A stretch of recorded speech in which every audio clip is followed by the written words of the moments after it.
Sir, അതിർത്തിയിൽ സമാധാനമായി എന്ന് തന്നെ പറയാം. യുദ്ധം ഏകദേശം അതിൻ്റെ അവസാന ഘട്ടത്തിലെത്തി. യുദ്ധം അവസാനിച്ചു എന്ന് തന്നെ പറയാം. പക്ഷേ സോഷ്യൽ മീഡിയയിൽ നല്ല രീതിയിൽ എന്താ പറയുക, പോരാട്ടങ്ങൾ നടക്കുന്നുണ്ട്. സൈബർ ആക്രമണം, വിക്രം മിശ്രയ്ക്ക് ഉൾപ്പെടെ സൈബർ ആക്രമണമുണ്ട്. അതൊക്കെ നിലനിൽക്കെ എനിക്ക് സാറിനോട് ചോദിക്കാനുള്ളത്, ഇനി ഇന്ത്യ പാക് ബന്ധം എങ്ങനെയായിരിക്കും? ഒന്നാമത്തെ കാര്യം, യുദ്ധം ഉണ്ടായിട്ടില്ല. ഭീകരാക്രമണവും ആ ഭീകരാക്രമണത്തിനെതിരെയുള്ള കൗണ്ടർ ഇൻസർജൻസി ഓപ്പറേഷനാണ് നടന്നിട്ടുള്ളത്. യുദ്ധം ഉണ്ടായിട്ടില്ല. അപ്പോൾ ഇല്ലാത്ത യുദ്ധം നമുക്ക് ഈ ആളുകൾ പലപ്പോഴും, എസ്പെഷ്യലി പത്രമാധ്യമങ്ങൾ പറയുന്നത് യുദ്ധം എന്നാണ്. അവരാഗ്രഹിക്കുന്നുകൊണ്ടായിരിക്കും. I not talking about you. അപ്പം യുദ്ധം ഉണ്ടായില്ല, സംഘർഷമാണ് ഉണ്ടായത്. ഇനി ഈ സംഘർഷം തന്നെ വെടിനിർത്തലൊന്നും വന്നിട്ടില്ല, സീസ് ഫയർ വന്നിട്ടൊന്നുമില്ല. ഇപ്പം തൽക്കാലം ഓപ്പറേഷൻസ് നിർത്തിവെച്ചേ ഉള്ളൂ. ഓപ്പറേഷൻ നിർത്തിവെച്ചത് സീസ് ഫയർ ഉണ്ടാവണമെന്നില്ല. അതുകൊണ്ടാണ് കഴിഞ്ഞ ഫയറിങ് ഉണ്ടായത്. അപ്പം അതിനെന്ത് മറുപടി കൊടുക്കണം ഇന്ത്യ തീരുമാനിച്ചിട്ടില്ല. അത് ഇന്നിപ്പം മീറ്റിംഗ് നടക്കുന്നുണ്ടല്ലോ മിലിറ്ററി ലീഡർഷിപ്പിൻ്റെ. അപ്പോൾ അതിൽ തീരുമാനിക്കും. അപ്പം ഇതിൻ്റെ വേറൊരു കാര്യം, ഏറ്റവും പരിതാപകരമായ ഒരവസ്ഥ, ഈ വിക്രം മിശ്രയ്ക്കെതിരാണ് ഇവരെ ആക്രമിച്ചത്. വലിയൊരു സൈബർ ആക്രമണമാണ്.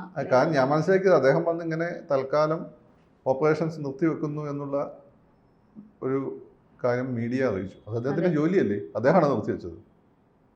DGMO തലത്തിൽ ഡിസ്കഷൻ്റെ ഭാഗമായിട്ട് തൽക്കാലം 2 രാജ്യങ്ങൾ ഓപ്പറേഷൻ നിർത്തിവെക്കുന്നു അല്ലേ. അപ്പോൾ ഇന്ത്യൻ്റെ സൈഡ് അദ്ദേഹം പറഞ്ഞു. അതിന് അദ്ദേഹത്തിന് അന്തേക്ക് വിളിക്കേണ്ട ആവശ്യം എന്താ?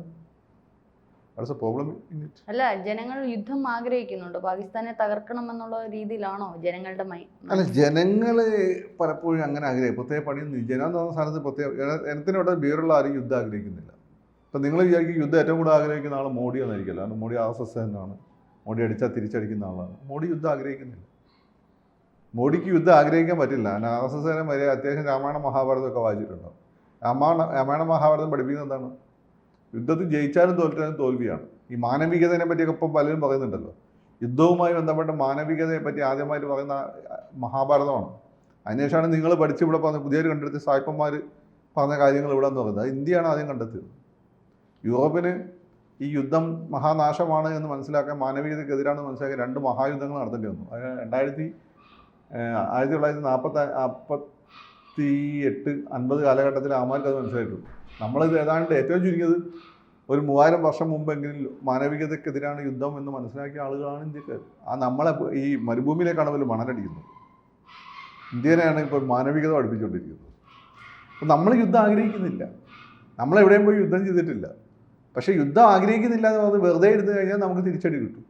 മനസ്സിലായില്ലേ? ഇപ്പോൾ അശോകനാണ് വലിയ യുദ്ധം ജയിച്ചിട്ട് അവസാനം യുദ്ധം മനുഷ്യനുണ്ടാക്കുന്ന നഷ്ടം കണ്ടിട്ട് ഈ യുദ്ധം വേണ്ട എന്ന് തീരുമാനിച്ചു. പക്ഷെ അശോകൻ എവിടെയും ഈ പറയുന്ന യുദ്ധം നിർത്തിവെച്ചെന്ന് പറഞ്ഞിട്ടൊന്നുമില്ല. അശോകനായിട്ട് ഇനി യുദ്ധത്തിന് പോയില്ല എന്ന് വിചാരിച്ചാൽ അശോകൻ പൂർണ്ണമായി സൈന്യത്തെ വേണ്ടാന്ന് വെച്ചിട്ടൊന്നുമില്ല. പക്ഷേ എണ്ണം കുറച്ചു, അത് സത്യമാണ്. അല്ലെ അശോകന് ജീവിക്കാൻ പറ്റുമോ? അതിൻ്റെ ഫലം എന്തായിരുന്നു? അശോകൻ മരിച്ച് ഏതാണ്ട് ഒരു 50 വർഷത്തിനിടയ്ക്ക് അശോകനെ പിന്തലമുറക്കാരെ കൊന്ന് മുമ്പുള്ള ഒരു അധികാരം പിടിച്ചെടുത്തു. അങ്ങനെ ചരിത്രം നമ്മുടെ മുന്നിലുണ്ട്.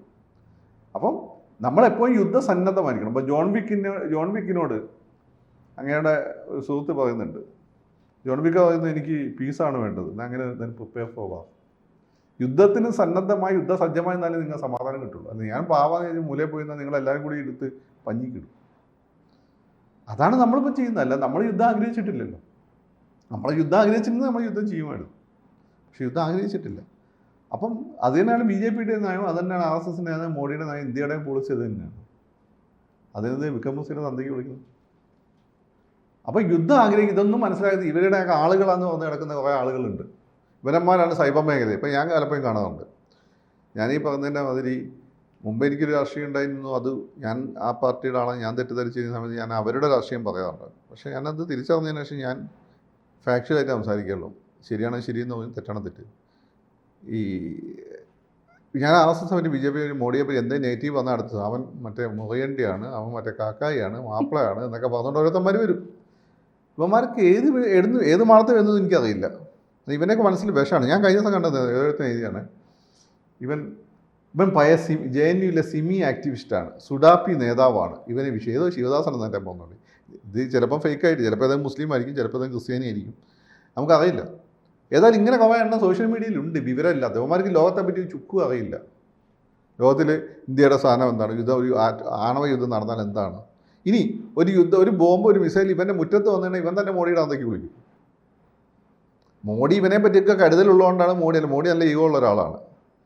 മോഡിയുടെ സ്വഭാവം അനുസരിച്ച് പാകിസ്ഥാൻ പോയി ചുട്ടരിക്കേണ്ട, അതിൻ്റെ സാധനം ചെയ്യാം. പക്ഷേ എന്തുകൊണ്ട് മോഡി ചെയ്യുന്നില്ല എന്ന് വെച്ചാൽ ഇവിടുത്തെ പാവപ്പെട്ട നാട്ടുകാരെ ഒന്നും പറ്റണ്ടെന്ന് വിചാരിച്ചിട്ടാണ്. പക്ഷേ ഇവൻ്റെ മുറ്റത്തൊരു യുദ്ധം വന്ന് ഒരു മിസൈൽ വന്ന് വീണാൽ ഇവൻ അന്ന് മോഡിനെ നന്ദിക്ക് വിളിക്കും. അവനാണ് ഇതിന് വന്ന് കുത്തുന്നത്. ഞാൻ വിചാരിച്ചത് ഈ യുദ്ധം ഇവന്മാർക്ക് സുഖമുണ്ട്. മുസ്ലിം പേര് കേട്ടാൽ ഹാലിളകുന്ന കുറേ ഉണ്ട് ഇന്ത്യയിൽ, അത് സത്യമാണ്. അതുപോലെ ഹിന്ദു പേര് കേട്ടാൽ ഹാലിളകുന്ന കുറേ ക്രിസ്ത്യാനികളുണ്ട്, കുറേ മുസ്ലിങ്ങളുണ്ട്.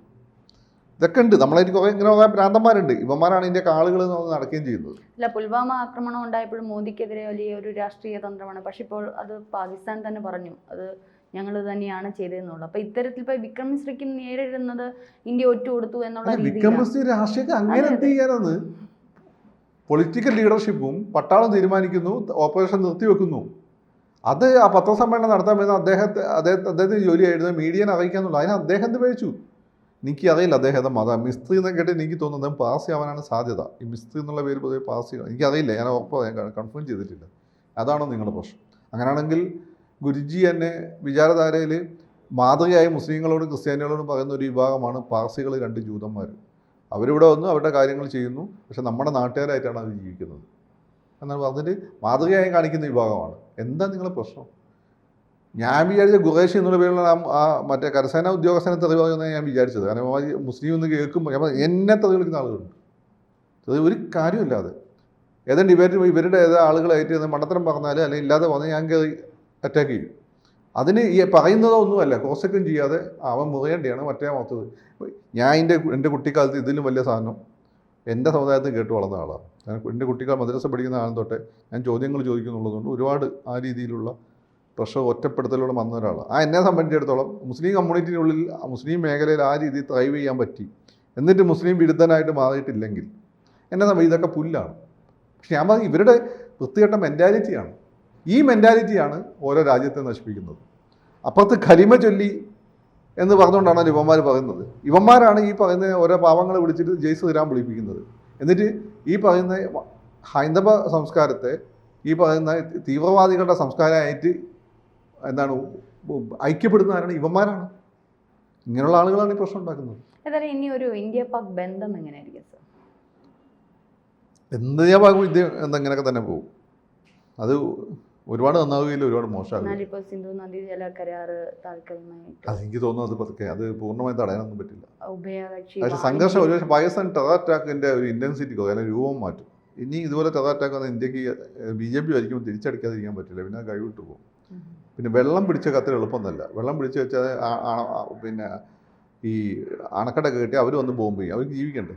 അവർ ബോംബ് ചെയ്ത് കഴിഞ്ഞാൽ യുദ്ധത്തിലേക്ക് മാറും. അത് നമുക്കും ദോഷമാണ്, അവർക്കും ദോഷമാണ്. പിന്നെ അമേരിക്കയൊക്കെ അതിൽ ഇടപെടും. അപ്പോൾ അന്നത്തെ നമ്മുടെ ഇത് ആക്രമിച്ച സാഹചര്യത്തിൽ അത് തൽക്കാലം നിർത്തിവെച്ചു എന്നുള്ള സത്യമാണ്. മരവിപ്പിച്ചിട്ടേ ഉള്ളൂ, ടെർമിനേറ്റ് ചെയ്തിട്ടില്ല. അപ്പോൾ അത് ചർച്ചകൾ നടത്തി പാകിസ്ഥാൻ ഇന്ത്യയിൽ നേരിട്ട് കൈകടത്തുന്ന ഈ തീവ്രവാദത്തിൻ്റെ ഇൻറ്റൻസിറ്റി, സ്പോൺസർ ചെയ്യുന്നതിന് ഇൻറ്റൻസിറ്റി കുറയാൻ സാധ്യത. ഒരു വാണിജ്യ കരാറൊക്കെ ഉണ്ട്, വാണിജ്യമായിട്ട് 2 ഉഭയകക്ഷി വാണിജ്യങ്ങളൊക്കെ നിലനിന്നിരുന്നു. പക്ഷെ ഇനി അതൊക്കെ പോവോ? കയറ്റുമതി അല്ല, വാണിജ്യമൊക്കെ നടക്കും, അതൊക്കെ തുറക്കും, പതുക്കെ നോർമലൈസ് ചെയ്യപ്പെടും. ഇനി വലിയ സംഘർഷങ്ങൾ വന്നിട്ടില്ലെങ്കിൽ ഇതിപ്പോ ഒരു തവണയാണല്ലോ, വീണ്ടും ഇത്തരത്തിലുള്ള അല്ല, ഇതുപോലെയുള്ള തിരിച്ചടി ഇന്ത്യ ഇതിനു മുമ്പ് കൊടുത്തിട്ടില്ല. ഇന്ത്യ തിരിച്ചടിക്കൊന്നായി, ഇങ്ങോട്ടടിച്ചാൽ തിരിച്ചടിക്കൊന്നായി. അപ്പോൾ സ്വാഭാവികമായിട്ടും ഏതറ്റം വരെ ഇന്ത്യ പോകുന്നൊരു ഫീൽ അവർക്കിപ്പോൾ വന്നിട്ടുണ്ട്. അത് മുമ്പ് അതില്ലായിരുന്നു. അപ്പോൾ അതുകൊണ്ട് അവരെ നോക്കിയും കണ്ടൊക്കെ കളിക്കുള്ളൂ. കാരണം അവർക്കും ജീവിക്കണ്ടേ, മരിക്കാൻ ആരാണ് ആഗ്രഹിക്കുന്നത്? പക്ഷെ എന്നാലും നമ്മൾ കഴിഞ്ഞ ചർച്ചകളിലൊക്കെ പറഞ്ഞതുകൊണ്ട് ഇവരെ നിയന്ത്രിക്കുന്ന ഒരു കേന്ദ്രീകൃത ശക്തിയൊന്നുമില്ല. ഇപ്പോൾ പട്ടാളം ഇതാണെങ്കിൽ പട്ടാള ഭരണം, അല്ലെങ്കിൽ പ്രധാനമന്ത്രി അത് വേറൊരു വഴി. നമുക്ക് ചോദ്യം ചെയ്യാനോ അല്ലെങ്കിൽ നമുക്കൊന്ന് ഡീറ്റെയിൽഡ് ആയിട്ട് സംസാരിക്കാനോ പോലും ആ രാജ്യത്ത് ആരുമില്ല. അപ്പോൾ അത്തരത്തിൽ വീണ്ടും ഇപ്പോൾ ഭീകരാക്രമണം വീണ്ടും ഉണ്ടായിക്കൂടാന്നില്ലല്ലോ. ഇപ്പം അങ്ങനെയല്ലത്, ഇവർ നിയന്ത്രിക്കുന്ന ശക്തിയൊക്കെ ഉണ്ട്. അത് പട്ടാളമാണ്. പട്ടാളത്തെ നിയന്ത്രിക്കുന്ന ISI ആണ്. ISIയെ നിയന്ത്രിക്കുന്നത് അമേരിക്കൻ ഡീപ് സ്റ്റേറ്റ് ആണ്. ഇത്രയേ ഉള്ളൂ. നിങ്ങൾ ചോദിക്കുന്നുണ്ട് അമേരിക്ക അറിയാതെ അതൊക്കെ ആണെന്ന്. അമേരിക്ക മറ്റേ പണിയെടുത്തല്ലേ, മുട്ടനാടുകളെ തമ്മിലടുപ്പിച്ചിട്ട് അതിൻ്റെ ഇടയിൽ കാര്യം സാധിക്കുന്ന പരിപാടി. അവരുടെ അജണ്ട 1000 വർഷമൊക്കെ കണക്കാക്കിയിട്ടുള്ളത്. പക്ഷെ അത് ഒരു പരിധി വരെ പരാജയമായിരുന്നു അല്ലേ? പരാജയമൊന്നുമല്ല, അവർ വിചാരിച്ചത് കാര്യം ചെന്നെത്തിയില്ലേ. പാകിസ്ഥാന് പൈസ കൊടുക്കാൻ പറ്റിയില്ല, 1000 കോടി കൊടുക്കാൻ പറ്റിയില്ല, അല്ലെങ്കിൽ കൊടുക്കാൻ പറ്റില്ലായിരുന്നു. ഇപ്പം എന്താ പാകിസ്ഥാൻ ഇങ്ങനെ ഒരു ആവശ്യം മുന്നോട്ട് വെച്ചു, അല്ലെങ്കിൽ ആണവ യുദ്ധം ഉണ്ടാകുകയായിരുന്നു. അപ്പോൾ ആണവ യുദ്ധം ഉണ്ടായിക്കഴിഞ്ഞാൽ അത് മേഖലയ്ക്ക് മാത്രമല്ല ലോകത്തിൻ്റെ നിലനിൽപ്പിന് തന്നെ ഭീഷണിയാണ്. അതുകൊണ്ട് കൊടുത്തു എന്ന് ട്രംപിന് കൺവിൻസ് ചെയ്യിക്കാൻ പറ്റും. അവരെ സെനറ്റിനെയും കോൺഗ്രസിനെയൊക്കെ അവരുടെ പാർലമെൻറ്റിനെ ചെയ്യിക്കാൻ പറ്റും. അത് നടന്നല്ലോ. ഇന്ത്യനോട് വലിയ രീതിയിൽ ആളെന്നാവണ്ട എന്നുള്ളൊരു നെഗറ്റീവ് ഒരു സൈലൻറ്റ് മെസ്സേജും കൊടുത്തിട്ടുണ്ട്. പണ്ട് ജവഹർലാൽ നെഹ്റുവിന് അവർ കൊടുത്താണ് ചൈനയെ കൊണ്ട് ആക്രമിപ്പിച്ചിട്ട്. നിങ്ങൾ വിചാരിക്കുന്നൊന്നല്ല. അപ്പോൾ അവരുടെ ആ അജണ്ടയൊക്കെ നടന്നിട്ടുണ്ട്. സായിപ്പ് നിങ്ങളോട് ചിരിക്കുമ്പോൾ നിങ്ങൾ വെറുതെ വിശ്വസിക്കല്ലേ. നിങ്ങളിപ്പോൾ ഒരുത്തനോട് യു ആർ ക്യൂട്ട് എന്ന് പറഞ്ഞാൽ സത്യസന്ധമായിരിക്കും. സായിപ്പ് ചിലപ്പോൾ ഇപ്പം ബോഡി ഷേപ്പിംഗ് നടത്താൻ പാടില്ലാത്തതാണല്ലോ. എങ്കിൽ പോലും അങ്ങനെ വളരെ ക്യൂട്ടല്ലാത്ത ഒരാളോട് യു ക്യൂട്ട് എന്ന് പറയുമ്പോൾ അവൻ ചിരിക്കും, അവന് സന്തോഷമാവും. പക്ഷേ സായിപ്പിൻ്റെ ഉദ്ദേശം വേറെ, അവനെ കൊണ്ടൊന്നും കാര്യമുണ്ടാവും. അത് വെറുതെ സായിപ്പിനെ വിശ്വസിക്കരുത്.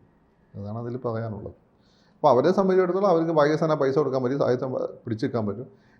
ഈ പൈസ കൊണ്ട് ആയുധങ്ങൾ മേടിക്കാൻ പറ്റും. അപ്പോൾ ഇന്ത്യൻ്റെ ഭീഷണി ഉണ്ടെന്ന് ആ പൈസ ഫൈനലി എവിടെ എത്തും? അമേരിക്കയിൽ തന്നെ എത്തും. ആയുധ കമ്പനി ഡീപ് സ്റ്റേറ്റിനെ നിയന്ത്രിക്കുന്ന ആയുധ കമ്പനികളുടെ കയ്യിൽ തന്നെ എത്തും. ഇൻഡസ്ട്രിയൽ മിലിറ്ററി കോംപ്ലക്സ് തന്നെ എത്തും. അങ്ങനെയാണ്. പിന്നെ ഈ പുറത്ത് ഇന്ത്യൻ വിമാനങ്ങൾ വെടിവെച്ചിട്ടു എന്നൊക്കെ പറഞ്ഞാൽ ചൈന നല്ല മാർക്കറ്റിംഗ് നടത്തുന്നുണ്ട് അവരുടെ യുദ്ധോപകരണങ്ങളുടെ എല്ലാം. അപ്പോൾ പലർക്കും അതുകൊണ്ട് കാര്യമുണ്ട്. ഇന്ത്യ വളരെ സംയമനത്തോടു കൂടിയുള്ള തീരുമാനമെടുത്തു. അത് മോഡിനെ അതിൽ നമ്മൾ അഭിനന്ദിക്കാതെ ഇരിക്കാൻ വയ്യല്ലോ. കാരണം മോഡി വളരെ ഈഗോയിസ്റ്റിക്കായ മനുഷ്യനാണ്. ആ മോഡിൻ്റെ കരിയർ നോക്കി അങ്ങ് മനസ്സിലാവും. ആ ഈഗോ ഒക്കെ അദ്ദേഹം രാജ്യത്തിന് വേണ്ടി മാറ്റി വെച്ചിട്ടുണ്ട്. നമ്മൾ സൈന്യത്തിൽ പറയുമ്പോൾ മറ്റൊരു കാര്യം നമ്മൾ മറന്നു പോകുന്നു. ISROയുടെ ഒരു വികസനം, ഒരു ശാസ്ത്രജ്ഞരുടെ ഒരു അല്ല, DRDO നന്നായിട്ട് വർക്ക് ചെയ്യുന്നുണ്ട്. അതിനെ പൊളിക്കാൻ വേണ്ടിയിട്ടായിരുന്നു ഒരു ചാരവൃത്തി കേസ് ഉണ്ടായിക്കൊണ്ട് വന്നത്.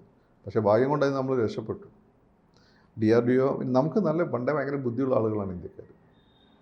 ലോകത്തിലെ പോലെ നമ്മൾ മാത്രമല്ല, ഇന്ത്യക്കാരെ പ്രശ്നം വെച്ചാൽ നമ്മളാണ് ഏറ്റവും ബുദ്ധിയുള്ള. അങ്ങനെ അതല്ല. നമ്മൾ ഈ ഗ്രീക്കുകാരെ പോലെ റോമക്കാരെ പോലെ ഇന്ത്യൻ സിവിലൈസേഷൻ ഭയങ്കര ബുദ്ധിയുള്ള ആളുകളാണ്. അപ്പോൾ നമ്മൾ വിചാരിച്ചു കഴിഞ്ഞാൽ നമുക്ക് വലിയ കണ്ടുപിടുത്തങ്ങളൊക്കെ നടത്താൻ പറ്റും. നമ്മളെ ഏറ്റവും വലിയ പ്രശ്നം എന്ന് വെച്ചാൽ നമ്മൾ ജാതിയുടെ മതത്തിൻ്റെയൊക്കെ ഇടയിൽ കുടുങ്ങി കിടക്കുന്നു എന്നുള്ളൊരു പ്രശ്നമാണ്. അപ്പോൾ അത് തന്നെ ഇപ്പം DRDO എൻ്റെ എല്ലാം കണ്ടുപിടുത്തങ്ങളിൽ എന്ന് വെച്ചാൽ സ്വാഭാവികം നമ്മുടെ ഒരു പ്രയത്നത്തിൻ്റെ ഫലം കൂടി തന്നെയാണ്. അപ്പോൾ അതൊക്കെ അത് ഈ രീതിയിൽ തന്നെ മുന്നോട്ട് പോവുകയും ചെയ്യും. ഇപ്പോൾ മോഡി അതിന് പ്രത്യേക ഇമ്പോർട്ടൻസ് കൊടുക്കും. ഞാൻ മോഡിയെ കൺഗ്രാജുലേറ്റ് ചെയ്തത് എന്തുകൊണ്ടാണെന്ന് വെച്ചാൽ മോഡിയുടെ ശുഭാനുസരിച്ച് തിരിച്ചടിക്കും പോയിട്ട് യുദ്ധം ചെയ്യേണ്ടതാണ്. മോഡിയെ ചെയ്യാതിരുന്നത് എന്തുകൊണ്ടാണെന്ന് വെച്ചാൽ ഈ രാജ്യത്തെ പറ്റിയും ഇവിടെ ജനതയെ പറ്റി അദ്ദേഹത്തിനുള്ള കരുതലാണ്. അതാണ് ഭരണാധികാരിക്ക് വേണ്ടത്. ഒരു ഭരണാധികാരിക്ക് ഒരിക്കലും ബല്ലാലദേവനാകാൻ പറ്റില്ല. അദ്ദേഹം ആരാവണം? ബാഹുബലിയാവണം. അതായത് സംരക്ഷിച്ചുകൊണ്ട് വേണം യുദ്ധം ചെയ്യാൻ, ഉള്ളത് കൈവിട്ടുകൊണ്ട് യുദ്ധം ചെയ്യുക. ആ മാതൃകയാണ് മോഡി കാണിച്ചത്. അപ്പോൾ നിങ്ങൾക്ക് ബാഹുബലിനാണ് ഇഷ്ടമെങ്കിൽ നിങ്ങൾ മോഡിയെ സപ്പോർട്ട് ചെയ്യും. നിങ്ങൾ ബല്ലാലദേവനാണ് സപ്പോർട്ട് ചെയ്യുന്നതെങ്കിൽ അതിൻ്റെ അർത്ഥം എന്ന് വെച്ചാൽ നിങ്ങൾ ഒരു മനുഷ്യപ്പറ്റില്ലാത്ത ആളുകളാണെന്നുള്ളത്. കൂടുതൽ വാർത്തകളും വിശേഷങ്ങളും നിങ്ങളിലേക്ക് എത്താൻ ABC മലയാളം സബ്സ്ക്രൈബ് ചെയ്യുക, ബെൽ ബട്ടണും അമർത്തുക.